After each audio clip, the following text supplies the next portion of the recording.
Today, we'll be starting with a part 2 of nutrition and wellness for various diseases like diabetic mellitus, hypertension, cardiac conditions, Alzheimer's, and the nutrition and the health benefits. In part 1, we dealt with diabetic mellitus and various other health conditions where the diet to be encouraged and preventable too. So here, Miss Chan, I asked about what type of diet to be encouraged for a cardiac condition and preventable aspect too.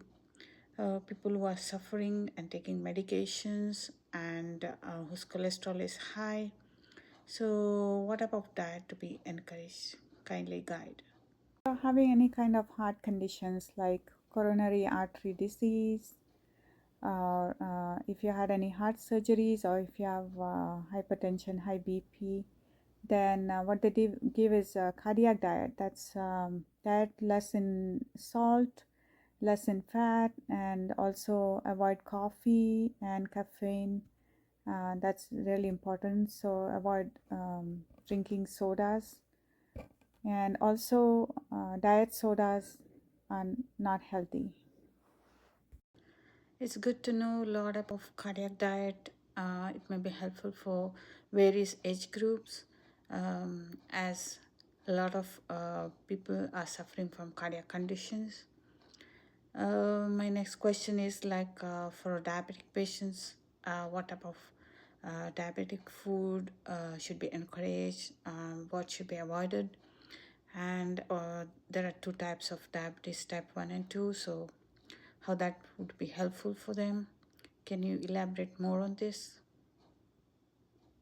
As you all know, in diabetic patients, carb control is essential.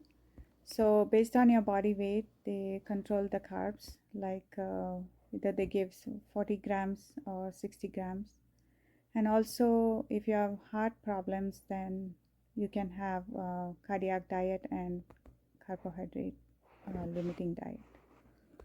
So, in diabetes, so type 1 diabetes, it comes mostly in kids and children and younger population. And then for older population, you can get type 2 diabetes. So you have to focus on portion control, limit the amount of carbs you eat, and incorporate more on protein, less fat, more on fiber.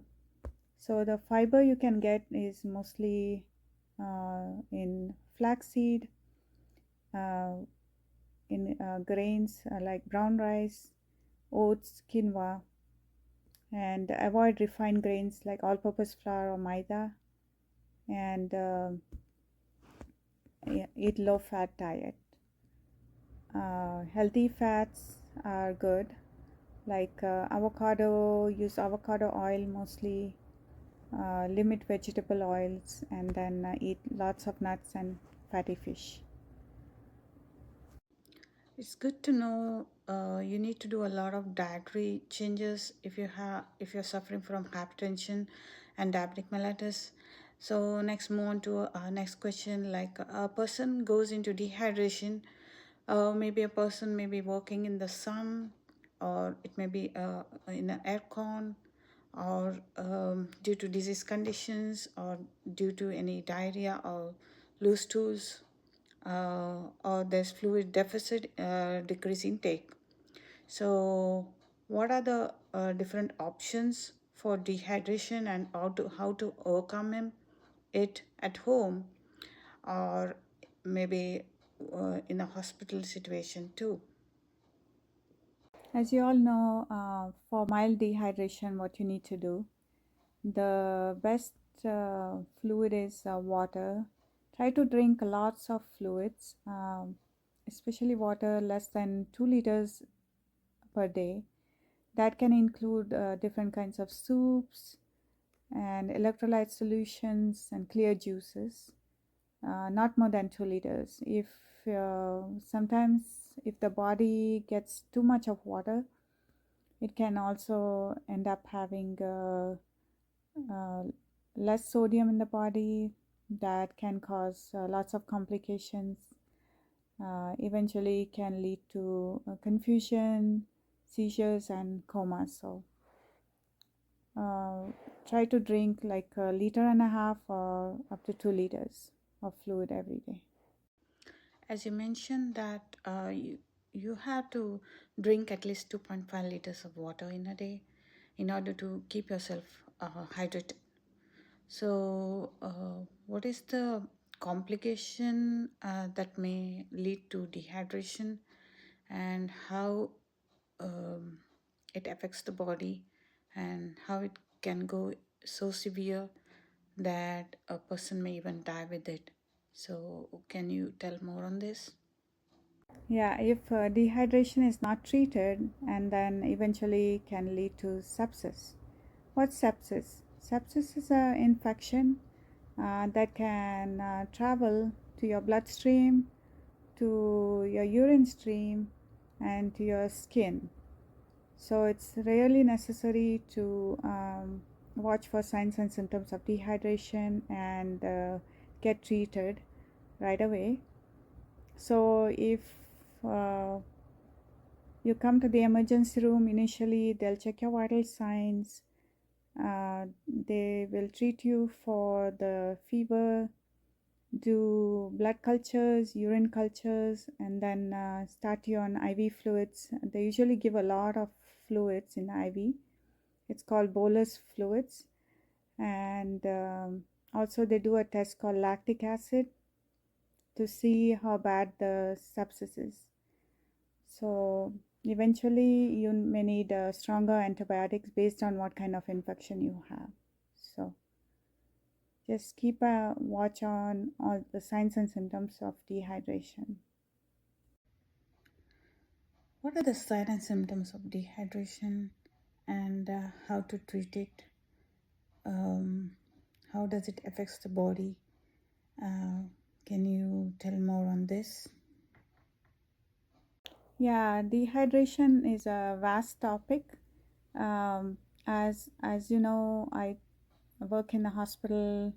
I take care of older population with lots of health issues that can contribute from dehydration, can indeed cause urine infection, and eventually that can cause seizures and then coma. So what to watch for signs and symptoms of dehydration is if your skin gets super dry and you get cold and clammy hands and feet, and then your lips if they start to get dry, and if you're starting get fevers, and the blood pressure can get super low, and eventually can cause generally weak confusion, seizures, and coma. So it's very essential to watch for signs of dehydration. So, when you treat a dehydration, like what are the supplements available? The fluids, it may be available at home, which you can use it as a daily base, or it's readily available in your kitchen. So, what is the different variety of fluids to be included for dehydration? Other than drinking water, you also have to take supplements in food.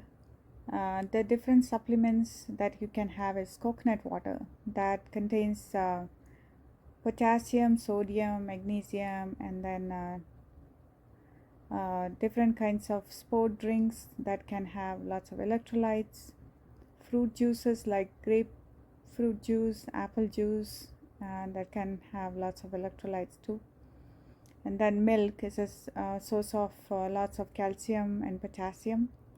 Bone broth uh, that can have lots of electrolytes and help support collagen. One of the ways to keep yourself healthy is to have a healthy lifestyle, stay hydrated, go to a gym, as well as have a balanced diet. So many people use protein powders like whey. Um, is it beneficial or does it have any effects on the body? What do you say about it? Nowadays, everybody go for the protein powders.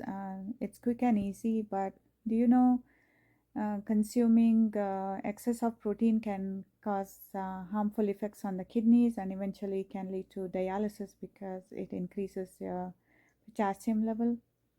So, protein powders are only beneficial for the athletics or those who involve going to the gym and lots of physical exercise activities. And so you can get your protein from your food intake diet, so you don't need extra protein.